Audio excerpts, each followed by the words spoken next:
اللہ الرحمن الرحیم۔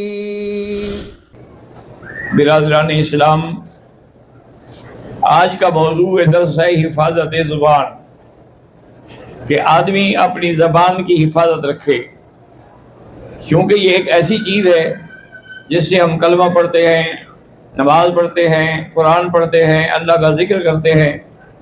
تو اگر احتیاط نہیں کرے گا تو نعوذ باللہ پھر بجائے زبان کے ضیاء ہو جائے گا۔ تاکہ اللہ پاک محفوظ رکھے کہ ہمیں زبان کی حفاظت کرنے کی توفیق عطا فرمائے، کیونکہ جب بھی ہم کوئی حرف زبان سے نکالتے ہیں اللہ کے فرشتے بیٹھے ہیں جو لکھ لیتے ہیں، اور وہ قیامت میں سب لکھا ہوا سامنے آئے گا۔ اس لیے آدمی کو بڑی احتیاط رکھنی چاہیے۔ حضرت لقمان علیہ السلام آپ دانائی میں بڑے مشہور تھے، تو حضرت داؤد علیہ السلام نے انہیں فرمایا کہ لقمان ایک بکری ذبح کرو اور اس میں جو سب سے اچھا عضو ہو وہ لے آؤ۔ انہوں نے کہا ٹھیک ہے۔ انہوں نے بکری ذبح کی اور پھر زبان لا کے حضرت کے سامنے پیش کی۔ انہوں نے کہا بھی کیا مطلب ہے؟ انہوں نے کہا حضرت یہی زبان تو ہے جو آدمی کو جنت میں پہنچاتی ہے یا جہنم میں لے جاتی ہے، تو اس لیے سب سے اہم چیز جو ہے وہ تو یہی ہے۔ کچھ دنوں کے بعد آپ نے فرمایا اچھا ایک اور بکری ذبح کرو، اس سے جو سب سے برا عضو ہو وہ لے آؤ۔ حضرت نے ذبح کیا اور اس کے بعد جو ہے وہ زبان لے کے حضرت کے سامنے پہ انہوں نے کہا بھی تم نے کہا یہ سب سے اچھا ہے، اب کہتے ہو کہ سب سے برا ہے۔ انہوں نے کہا جی اگر اچھائی میں استعمال کرو تو سب سے اچھا ہے، اور اگر برائی میں استعمال کرو گے تو پھر سب سے برا ہے، کیونکہ یہ ایک ایسی چیز ہے زبان۔ اللہ تبارک و تعالیٰ معاف کرے، ایک صحابی نے حضور سے پوچھا کہ حضور ہم جنت میں کیسے جائیں گے اور جہنم سے کیسے بچیں گے؟ تو آپ نے فرمایا کہ یہ زبان ہے اور شرمگاہ ہے، اس کو سنبھال کے رکھو تو پھر جنت مل جائے گی، اللہ تبارک و تعالیٰ نصیب کر دیں گے۔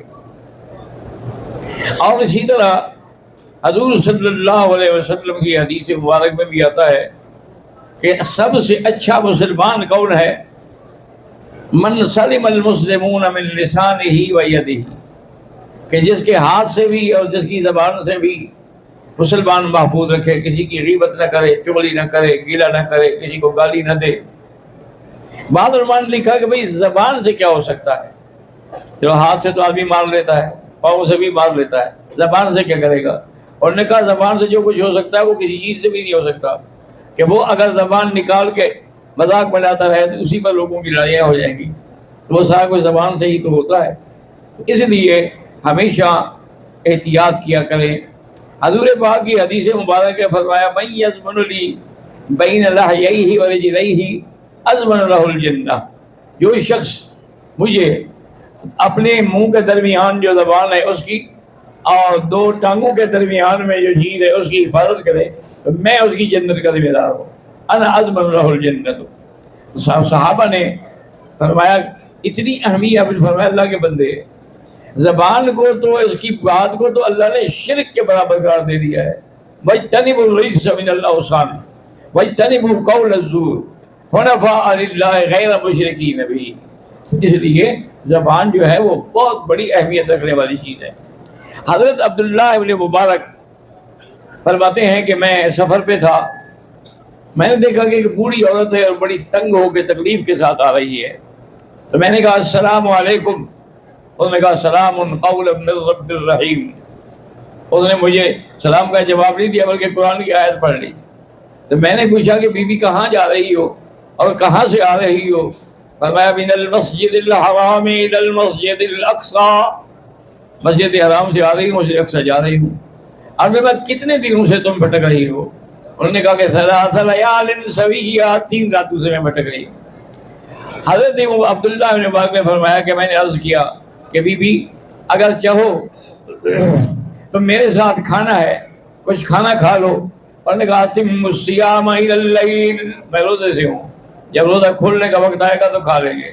اس کے بعد میں نے کہا اچھا بی بی میں اگر آپ کو اپنی سواری میں ساتھ بٹھا لوں؟ فرمایا ان رحمت اللہ قریب من المحسنین۔ فرماتے ہیں میں نے اپنی اونٹنی بٹھا دی، اس کو ساتھ سوار کیا، اونٹنی ذرا تیز چلنے لگی تو اسے کہا وقصد فی مشیک، آرام سے چلو، تیز کیوں چل رہے ہو؟ تو کہتے ہیں میں حیران ہو گیا کہ کوئی بات وہ بغیر قرآن شریف کے کرتی ہی نہیں ہے۔ میں نے کہا بیوی تمہارا نام کیا ہے؟ میں بذکر فی الکتاب مریم، تو میں سمجھ گیا کہ اس کا نام مریم ہے۔ میں نے کہا بیوی آپ کی اولاد بھی ہے؟ فرمایا المال والبنون زینت الحیات الدنیا، بالکل ہے۔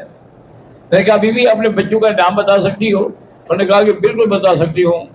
اللہ تبارک و تعالیٰ نے فرمایا وَهَبْنَا لِدَاؤُودَ وَسُلَيْمَانَ، اللہ پاک نے ان کو بیٹے عطا کیے ہیں، تو اللہ نے مجھے بھی بیٹے عطا کیے ہیں۔ اللہ تبارک و تعالیٰ کی رحمت ہے۔ تو کہتے ہیں کہ بہرحال ہم سفر کرتے کرتے مسجد اقصیٰ پہنچے، آگے اس کے بچے بڑے منتظر تھے، پریشان تھے۔ تو انہوں نے بچوں سے فرمایا فَبْعَثُوا أَحَدَكُمْ بِوَرِقِكُمْ هَٰذَا، کہ یہ پیسے لے جاؤ اور اچھے سے اچھا حلال طیب کھانا لے کے آؤ۔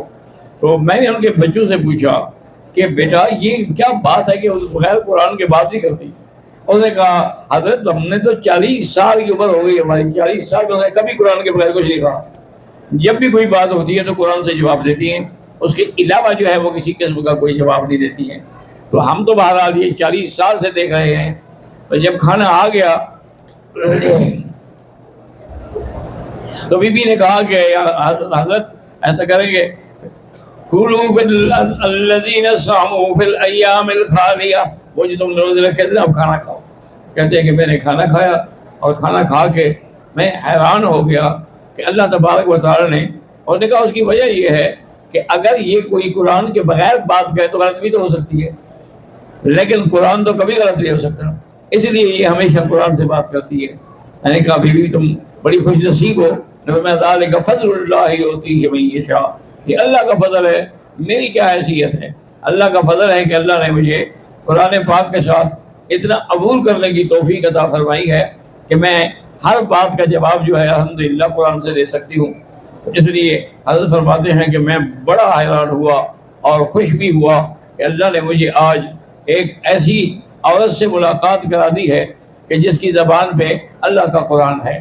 تو بہرحال کوشش یہی کیا کریں کہ ہم جب بھی کوئی بات کریں وہ صحیح ہو، اگر غلط ہو تو پھر اسی پر تو پکڑے جائیں گے، کیونکہ حضور پاک نے فرمایا کہ اگر آدمی سچ بولتا ہے ان الصدق یہدی الی الجنۃ وان الکذب یہدی الی الفجور الی النار، سچ بولو گے تو جنت ملے گی، جھوٹی بات کرو گے تو تمہیں جہنم میں لے جائے گی۔ اس لیے ہر بات کا احتیاط کیا کرو۔ اللہ آپ کو بھی اور مجھے بھی سچ بولنے کی توفیق دے۔